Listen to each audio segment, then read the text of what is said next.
प्रिय साथियों, आज हम जिस विषय पर बात करने जा रहे हैं वह हर इंसान के जीवन से जुड़ा हुआ है। कोई भी व्यक्ति ऐसा नहीं है जिसे कभी डर महसूस न हुआ हो।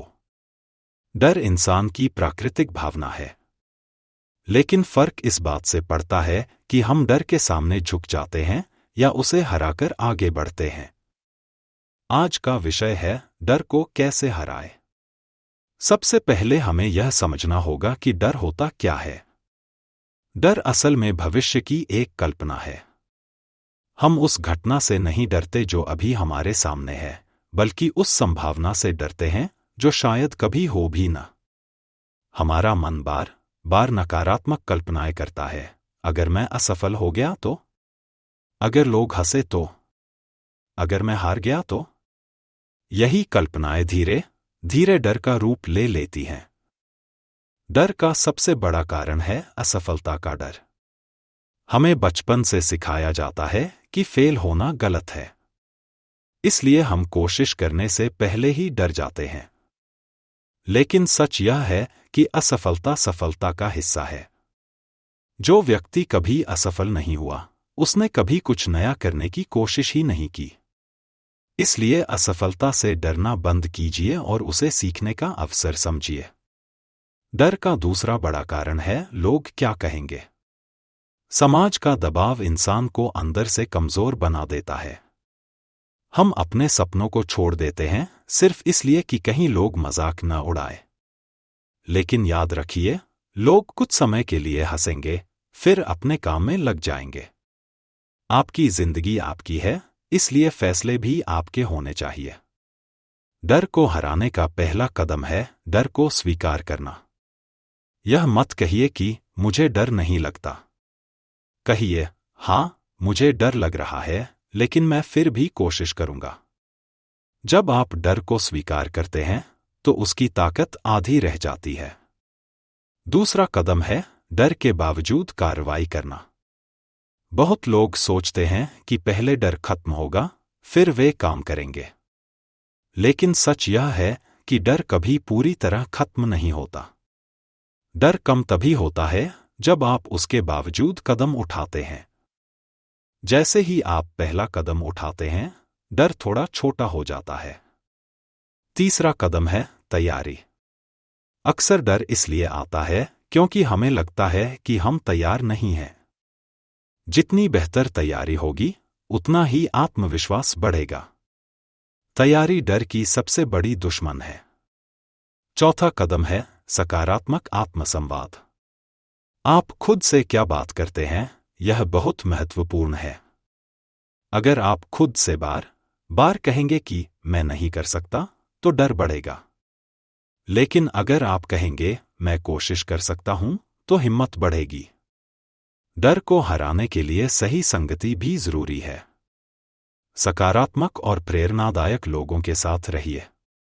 उनकी ऊर्जा आपको आगे बढ़ने की ताकत देगी। अंत में मैं यही कहना चाहूंगा कि डर आपका दुश्मन नहीं है। डर यह संकेत है कि आप अपनी सीमाओं से बाहर निकलने वाले हैं। अगर आप डर से भागेंगे तो पूरी जिंदगी वहीं खड़े रहेंगे। लेकिन अगर आप डर का सामना करेंगे तो वही डर आपकी ताकत बन जाएगा। हम डर को और गहराई से समझेंगे, क्योंकि डर केवल एक भावना नहीं है, बल्कि एक मानसिक आदत बन जाती है।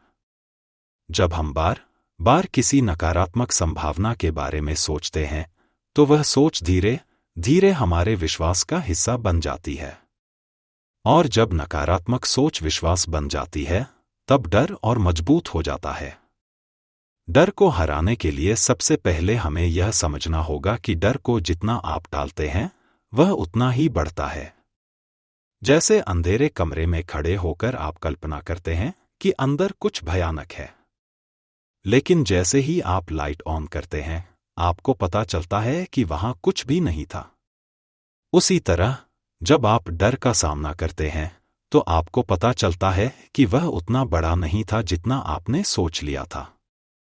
डर को हराने का एक प्रभावी तरीका है डर को लिखना। अपने डर को कागज पर लिखिए। लिखिए कि आपको किस बात से डर लग रहा है। फिर खुद से पूछिए, सबसे बुरा क्या हो सकता है? अक्सर आपको एहसास होगा कि सबसे बुरी स्थिति भी उतनी भयानक नहीं है जितनी आप अपने मन में बना चुके थे।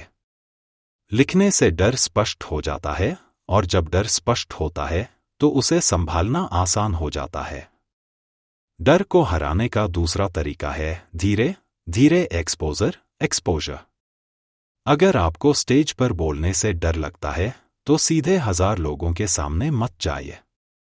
पहले 5 लोगों के सामने बोलिए, फिर 10 के सामने, फिर 20 के सामने। छोटे छोटे कदम डर को कमजोर कर देते हैं। डर का एक और बड़ा कारण है परफेक्शन की चाह। हम सोचते हैं कि हमें सब कुछ बिल्कुल सही करना चाहिए, लेकिन परफेक्शन का दबाव डर पैदा करता है। कोई भी इंसान परफेक्ट नहीं होता। गलती करना इंसान की प्रकृति है। जो व्यक्ति गलती से डरता है वह सीखना बंद कर देता है।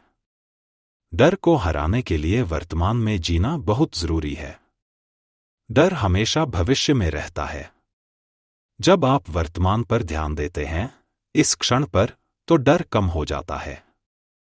सांस पर ध्यान दीजिए। अपने काम पर पूरा ध्यान दीजिए। जब आप पूरी तरह वर्तमान में होते हैं तो डर को जगह नहीं मिलती। डर को हराने में शारीरिक गतिविधि भी मदद करती है। जब आप व्यायाम करते हैं, दौड़ते हैं या तेज चलते हैं तो शरीर में ऊर्जा बढ़ती है और तनाव कम होता है। कई बार डर मानसिक से ज्यादा शारीरिक तनाव का परिणाम होता है। सबसे महत्वपूर्ण बात, डर को हराने के लिए आपको अपने उद्देश्य पर्पस को मजबूत बनाना होगा। अगर आपका लक्ष्य बहुत छोटा है तो डर बड़ा लगेगा, लेकिन अगर आपका उद्देश्य बड़ा है तो डर छोटा पड़ जाएगा। जब आप अपने सपने के लिए सच्चे दिल से काम करते हैं तो डर आपको रोक नहीं पाता। अंत में मैं यही कहना चाहूंगा, डर हमेशा रहेगा। हर नए कदम के साथ थोड़ा डर होगा, लेकिन यह आपके ऊपर है कि आप डर को अपना मालिक बनाते हैं या अपना शिक्षक। याद रखिए, डर दरवाजा बंद नहीं करता, डर सिर्फ पूछता है, क्या तुम तैयार हो? अगर आप हाँ कह देंगे तो वही डर आपके आत्मविश्वास में बदल जाएगा।